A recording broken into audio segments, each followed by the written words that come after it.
Welcome back to M7 Metrics. Now that you're all set up, let's explore the powerful features designed to elevate your trading game. First up, let's explore the backtest section. Why start with backtest? Backtesting is vital. It helps validate your strategy, ensuring it's robust before you risk your money. Upon entering the backtest section, you'll be prompted to create a new backtest group.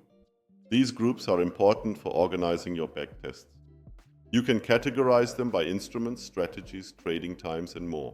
This structured approach enables you to efficiently manage and analyze various strategies. Here's an example. Imagine you want to backtest the S&P 500 E-mini futures market or short ES, using various entry methods to determine the most effective one. You could name your backtest group ES trades. Here's how to get started. Choose Retirement Setup, an entry method we've set up previously. Create a backtest for 2023 focusing on ES using the retirement setup as an example.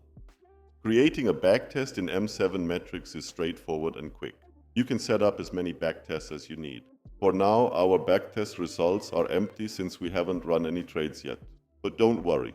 In our upcoming video, I'll show you how to journal your trades using the copy-paste function from TradingView.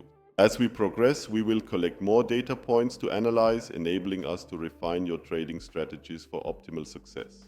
You'll learn to trade with the highest probability of favorable outcomes. Stay tuned, your trading is about to transform.